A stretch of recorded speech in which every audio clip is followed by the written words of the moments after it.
Muy buenas tardes a todos. El Señor les bendiga. Hermanos, sean ustedes bienvenidos a la casa del Señor. El día de hoy vamos a meditar en referencia a el mensaje del profeta Nahum. Para empezar, Nahum significa consuelo. Y cuando este profeta, más o menos unos 700 años antes de nuestro Señor Jesucristo, emitió esta profecía proveniente de Dios, el pueblo de Judá estaba grandemente oprimido por los asirios, por el rey Sennacherib, y la capital de este reino era justamente Nínive. Y cuando Nahum empieza a expresar esta profecía que viene de parte de Jehová, de Dios Padre, para Nínive, esta profecía, a mí al principio me hace algo de ruido. ¿Cómo es posible que un profeta que su nombre significa consuelo y está profetizando destrucción para un reino? Y las cosas no concuerdan muy bien al principio, pero ya después, cuando empezamos nosotros a considerar la historia del pueblo asirio y la historia del pueblo de Israel, nos damos cuenta de que Asiria había oprimido por muchos años al pueblo de Dios. Y Dios había sido paciente con Asiria. Dios había sido paciente con Nínive, la cabeza política, económica de el imperio asirio. Y los asirios eran hombres crueles, hombres por demás violentos, destructores, y que estaban ocasionando mucho daño al pueblo de Dios. De manera que entonces el nombre de consuelo, el consuelo era y venía para el pueblo de Dios. Y todas estas cosas me hacen pensar en la época moderna, en que de alguna forma el pueblo de Dios sigue siendo oprimido. De alguna forma sigue habiendo muchos enemigos en contra del pueblo de Dios. El día de hoy el mensaje se titula ¿Contigo o contra ti? Y vamos a ver a través de la historia y de la profecía y de las palabras del profeta Nahum, si el pueblo de Dios está con Dios o contra Dios, y si el opresor está con Dios o contra Dios. En referencia a Dios, no podemos tener una posición neutral. O estamos con Dios o estamos contra Dios, no hay más. Alguien puede decir, pues yo me pongo en medio y un ratito de un lado y otro ratito del otro. Eso es estar en contra de Dios. De manera que entonces es importante que nosotros consideremos las palabras del profeta Nahum y todas las cosas que estaba padeciendo el pueblo de Dios. Dios siempre se compadece de sus hijos. Dios es paciente y espera que el enemigo retroceda, espera que el enemigo se arrepienta, y Dios es paciente y es misericordioso. Ya Dios había perdonado una vez a Nínive a través de la predicación del profeta Jonás, pero 100 o 150 años más tarde las cosas se habían tornado peores. Oremos, hermanos. Padre, en este momento venimos a tu presencia y venimos listos para aprender de tu palabra. Sabemos que la historia es cíclica y que muchas veces se repite a través de la historia de la humanidad. Y en este momento, Padre, te rogamos que tu Espíritu hable a nuestro corazón y nos ayude a entender, a comprender, a visualizar ¿Cómo era que estaba sufriendo el pueblo de Judá en manos de su enemigo, el imperio asirio, el rey Sennacherib? Ayúdanos, Padre, a visualizar cómo es que ahora nosotros estamos caminando y viviendo situaciones de opresión para las cuales también, Padre, necesitamos ayuda, necesitamos el consuelo y necesitamos que tú, Señor, intervengas tanto en las situaciones externas que estamos viviendo como en nuestro corazón. Padre, gracias te damos. Bendice tu palabra, te lo rogamos en el nombre de Jesucristo nuestro Señor. Amén. Vamos entonces a Nahum. Dice en el verso 2, Jehová es Dios celoso y vengador. Jehová es vengador y lleno de indignación. Jehová se venga de sus adversarios. Jehová guarda enojo para sus enemigos. Dios tiene amigos y Dios tiene enemigos. No hay una posición intermedia. O somos amigos de Dios o somos enemigos de Dios. Aquí claramente el profeta nos está diciendo que Dios es celoso. ¿Qué quiere decir que Dios es celoso? Dios quiere absolutamente todo. Es decir, que si alguno en su pueblo dice yo quiero estar con Dios, entonces dice Dios, yo te quiero al 100% conmigo. Si alguien desea en el pueblo de Dios o en la humanidad, desea constituirse en adversario o enemigo de Dios, también Dios le dice al 100%. O totalmente amigo o totalmente enemigo. No podemos estar a medias. Y cuando estamos a medias, en realidad estamos en contra de Dios. No hay mucho para dónde hacernos. Y cada uno de nosotros, cada ser humano tiene esa disyuntiva, esa decisión que tomar a través de su vida. Y, ¿por qué no decirlo? En cada día de nuestra existencia y en cada situación que estamos viviendo. El tema principal que aborda el profeta Nahum es predecir la caída del poderoso imperio asirio que oprimía al pueblo de Dios. Esto es básicamente lo que habla el profeta Nahum. 150, 100 años antes, Jonás, por medio de una orden del Padre, él les dice arrepiéntanse o van a ser aniquilados, destruidos, van a desaparecer de la faz de la tierra. 150 años después encontramos al profeta Nahum, que ahora simplemente él está prediciendo la caída del enemigo por oprimir al pueblo de Dios. Vuelvo a decirlo, Nahum estaba prediciendo la caída del poderoso imperio asirio, porque ellos estaban oprimiendo al pueblo de Dios. En esta ocasión encontramos el mensaje de Nahum, que no es un mensaje de arrepentimiento. ¿Por qué razón?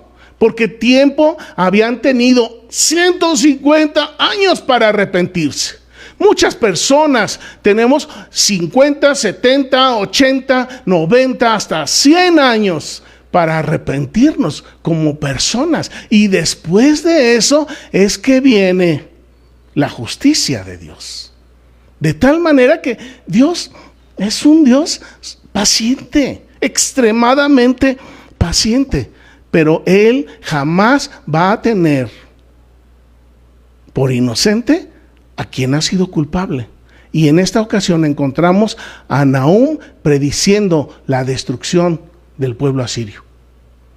Si en ese momento ese pueblo asirio, esa ciudad de Nínive, se hubiera arrepentido como cuando predicó Jonás, ¿qué creen que hubiera pasado?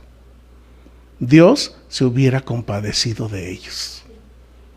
Ellos estaban al borde del precipicio de la muerte, pero el pueblo asirio no consideró el arrepentirse. Cuando leemos el Apocalipsis, nos encontramos que en repetidas ocasiones dice ahí que la gente no quiso arrepentirse. Después de que Dios da una oportunidad y otra, y otra, y otra, y otra, dice ahí claramente en Apocalipsis, lo invito a que lo lea buscando estas citas, que la gente no quiso arrepentirse. Ni aunque sufrieron calamidades, ni aunque sufrieron cataclismos, ni aunque sufrieron quemaduras en su propio cuerpo, daños en su salud, ni aún así quisieron arrepentirse. ¿Por qué? Porque el corazón del hombre está inclinado a la enemistad con Dios. El ser amigo de Dios es una gracia de nuestro Dios, de nuestro Salvador, de nuestro Señor Jesucristo. Entonces aquí en el verso 2 dice que Dios es celoso, nos quiere solamente para Él. Dios es vengador y lleno de indignación, y además se venga de sus adversarios y guarda el enojo para sus enemigos. De tal manera que para todos aquellos que en algún momento hemos sido enemigos de Dios, no pensemos que porque no nos castigó inmediatamente como un papá castiga a su bebé, corrige a su bebé, no pensemos que porque Dios no nos castigó de inmediato las cosas ya pasaron desapercibidas. No, de ninguna manera. Es la paciencia, la misericordia de Dios sobre nosotros, esperando que nos arrepintamos. Quizás en el momento que estamos al borde del precipicio, pero si no nos arrepentimos, ahí está la ira, ahí está la molestia y el enfado de Dios contra todos aquellos que se han constituido como enemigos de Él. Verso 5 dice: los montes tiemblan delante de Él y los collados se derriten. La tierra se conmueve a su presencia y el mundo y todos los que en Él habitan. Los cielos, la tierra, todos se conmueven ante la presencia de Dios. Yo muchas veces he pensado, los animalitos, las plantas, el mar, la tierra, todo se conmueve delante de Dios. Solamente hay alguien que muchas veces no se conmueve de la presencia de Dios, y eso somos los humanos. De toda la naturaleza no hay nadie insolente, ningún animal, ninguna planta, ni la tierra, ni el mar, ningún continente es insolente. Todos saben quién es su amo, quién es su dueño, pero como a nosotros, los seres humanos, Dios nos dio la capacidad de voluntariamente reconocerlo, somos insolentes. Muchas veces, aún siendo hijos de Dios, muchas veces preferimos hacer nuestra voluntad que hacer la voluntad de nuestro Creador y de nuestro amo. Debemos de ser muy cuidadosos en esto. Toda esta situación, ¿saben? A mí me hace recordar cuando el pueblo de Israel estaba allá en Egipto. ¿Se acuerdan? Vamos a ver una cita en Éxodo 19.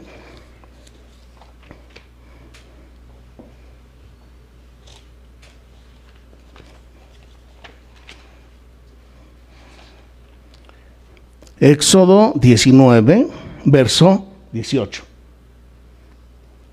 Dice: todo el monte Sinaí humeaba, porque Jehová había descendido sobre él en fuego, y el humo subía como humo de un horno, y todo el monte se estremecía en gran manera.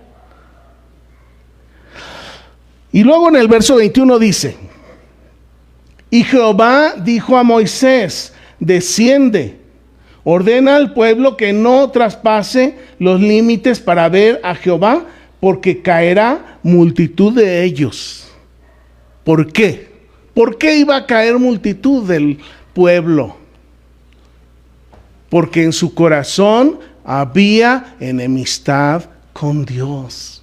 Miren, el pueblo hebreo fue liberado por el poder de Dios en mano de Moisés.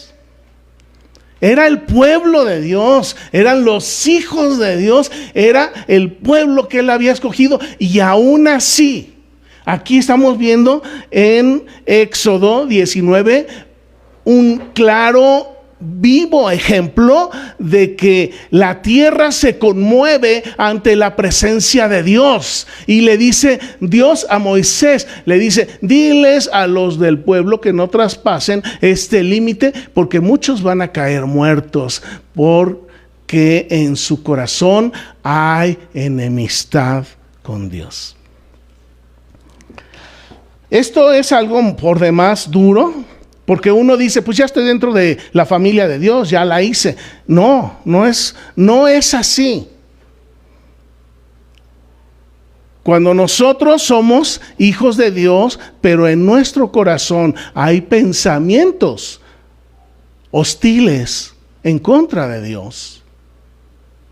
Cuando hay descontento por lo que Dios hace en nuestra vida, nosotros, no digo que nos estamos constituyendo en enemigos de Dios de manera permanente, pero sí en momentos de nuestra vida nosotros estamos siendo irreverentes al señorío, a la soberanía de Dios, a nuestro amoroso Padre eterno. Y muchas veces llegamos a pensar que nosotros sabemos mejor lo que nos conviene, pero realmente el que lo sabe es Él. Y a cada uno de nosotros nos convendría atender de esta manera, sabiendo que Él es infinitamente sabio, inteligente, que Él es la fuente de toda bendición y de todo lo bueno que hay en la vida. Miren, dice ahí en el Salmo 130, si me acompañan, vamos rápidamente al Salmo 130.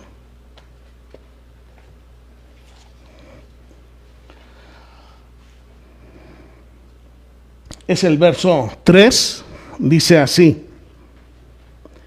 Señor, si mirares a los pecados, ¿quién, oh Señor, podrá mantenerse? Pero en ti hay perdón para que seas reverenciado.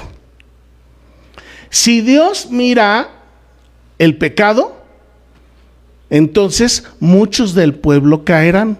Si Dios mira el pecado que hay en nuestra vida, muchos vamos a caer. Es por la gracia de nuestro Señor Jesucristo que Él nos ve como hombres justos. Porque el Señor Jesús nos imparte su justicia, nos imparte su gracia, nos imparte su santidad. Y entonces venimos y Dios nos ve hermosos, nos ve puros, nos ve santos, porque en Él hay perdón. Si Nínive, si el pueblo asirio, si el rey Sennacherib a última hora se hubiera arrepentido, Dios los habría perdonado. Pero ellos estaban decididos en su maldad. Luego vamos a pasar a Isaías en el capítulo 18. Y a mí me gusta mucho esta cita, aunque me asusta, pero me gusta. Ahora sí, como dicen, me asusta, pero me gusta. Miren, Isaías 8:13.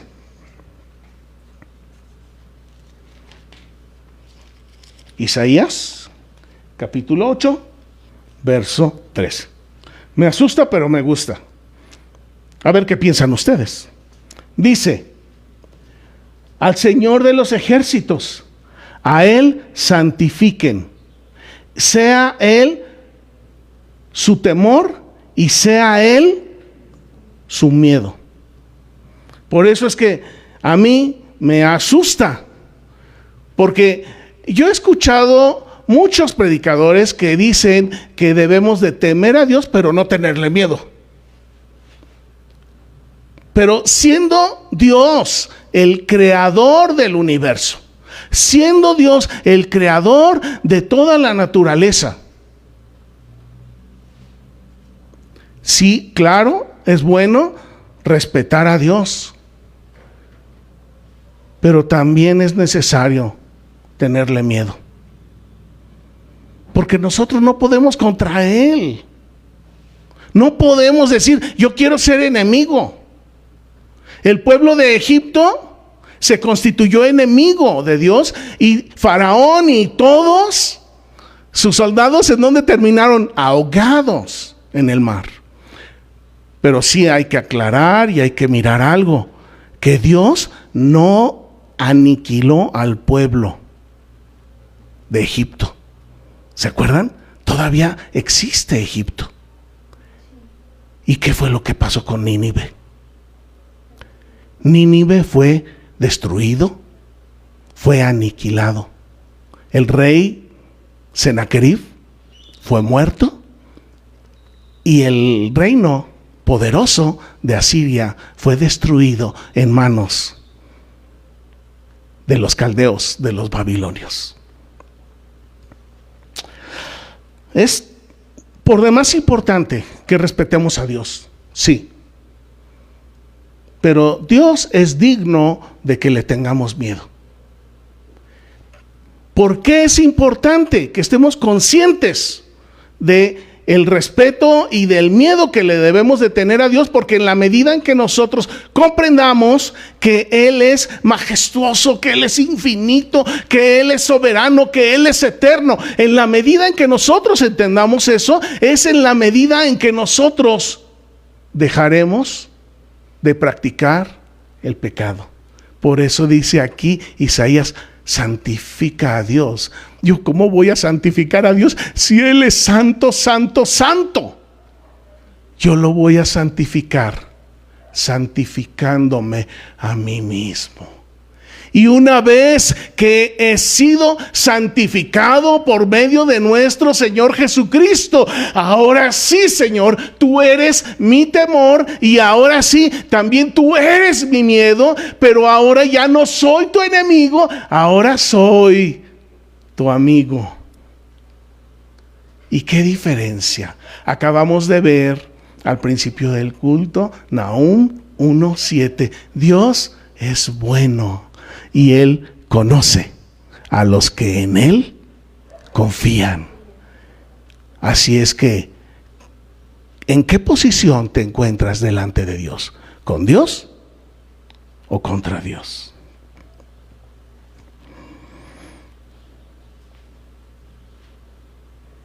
Jehová es bueno, fortaleza en el día de la angustia, y conoce a los que en Él confían.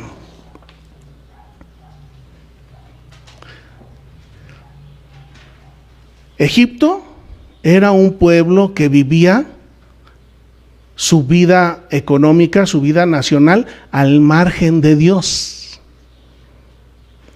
Y aunque ellos tenían ahí viviendo al pueblo de Dios, lo oprimieron y lo maltrataron. Pero Dios tuvo misericordia de Egipto. El reino, el imperio de Asiria, comandado por el rey Sennacherib, fue un imperio que se opuso rotundamente a Dios y al pueblo de Dios. Se constituyó franca y abiertamente, descaradamente, como enemigo de Dios. ¿Y qué fue lo que sucedió? Fue aniquilado. Miren cómo Dios es bueno. Muchas veces, aunque la persona, aunque el reino merece ser aniquilado, muchas veces aún así Dios tiene misericordia. Y ahí, si nosotros nos vamos a dar una vuelta allá al oriente, encontramos el pueblo de Egipto. Y ahí siguen ellos. ¿Por qué Dios les retuvo el aniquilamiento? porque el pueblo de Dios había vivido desde el tiempo de José, ahí en Gosén. Y por esa misericordia que ellos tuvieron por el pueblo hebreo, Dios tuvo también misericordia de Egipto. No así del pueblo, del reino, del imperio asirio. Bendito sea el Señor. ¿Cuál es nuestra posición delante de Dios como personas? ¿Como Faraón, que queremos vivir nuestra vida independiente de Dios? ¿O como Sennacherib, que vivimos en oposición franca a Dios? ¿O como el pueblo de Judá, que confió en su Dios para que Él hiciera justicia? 150 años tardó el tiempo en que el pueblo fue oprimido. Y Sennacherib decía: a mí nadie me tumba, ni Dios me tumba. Así como los del Titanic, ni Dios lo va a hundir, y al primer viaje se hundió el Titanic. Igualmente así le pasó a Sennacherib. Él decía: yo soy como Dios, yo soy potente, a mí nadie me tira. Y terminó destruido, aniquilado. ¿Cuál es nuestra posición delante de Dios? ¿Cuál es nuestra posición delante de Dios? Yo los invito a meditar en esta situación. Si el Señor es nuestro temor, si Él es nuestro miedo, entonces lo vamos a santificar en nuestra vida. Entonces ese temor y ese miedo nos va a dar el poder y la fuerza para dejar de pecar. Es la única manera en que podemos mostrar a Dios que verdaderamente le tememos y que verdaderamente le tenemos miedo, dejando de pecar. Y no les estoy diciendo que hagan esfuerzos humanos, porque los esfuerzos humanos no sirven. Lo que les estoy diciendo es que con la ayuda del Espíritu de Cristo podemos vivir en fe a cada día. Y si el Espíritu de Cristo está en nosotros, entonces tenemos la confianza de que somos sus hijos. Y si somos sus hijos, entonces podemos, por el Espíritu, dejar de practicar toda clase de pecado y de maldad en nuestra vida. Podemos dejar la iniquidad, podemos dejar la maldad y entonces santificar a Dios en nuestro corazón. Ya no seremos enemigos, ahora somos amigos. Por eso el Señor Jesús dice: ustedes ya no son esclavos, ahora ustedes ya son amigos. ¿Por qué? Porque tememos a Dios, porque le tenemos miedo, porque nos detiene ese temor y ese miedo de practicar el pecado, y así santificamos a Dios y entonces somos amigos. ¿Estás con Dios o estás contra Dios? ¿Dios está contigo o está contra ti? Yo espero que ustedes, hermanos que nos están mirando y los que estamos aquí, verdaderamente tomemos conciencia de que Dios es poderosísimo. En un abrir y cerrar de ojos, Él puede terminar con nuestra vida, pero Él está esperando que nosotros lo santifiquemos, que nosotros le demos la honra, que nosotros confiemos en Él. Él está esperando que nuestro corazón sea sincero para que entonces Él derrame bendición y vida eterna, no solamente sobre ti, sino sobre toda tu familia. Padre, en este momento te damos gracias, porque ya no somos tus enemigos, gracias a nuestro Señor Jesucristo.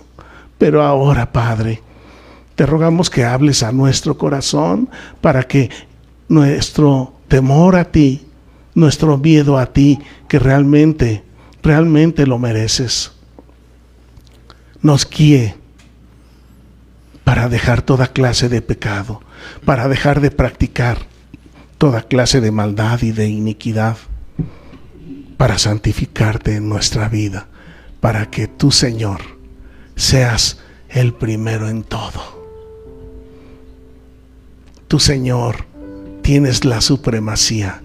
Tú, Señor, tienes el honor, porque tú lo hiciste todo por nosotros. Ahora nosotros también, Señor, anhelamos vivir en santidad, porque tú eres santo. Nosotros también queremos ser santos y vivir de esta manera para ti, amándote a ti con todo nuestro corazón y con todas nuestras fuerzas, y amando a cada uno de los que nos rodean. Padre, prospera tu palabra.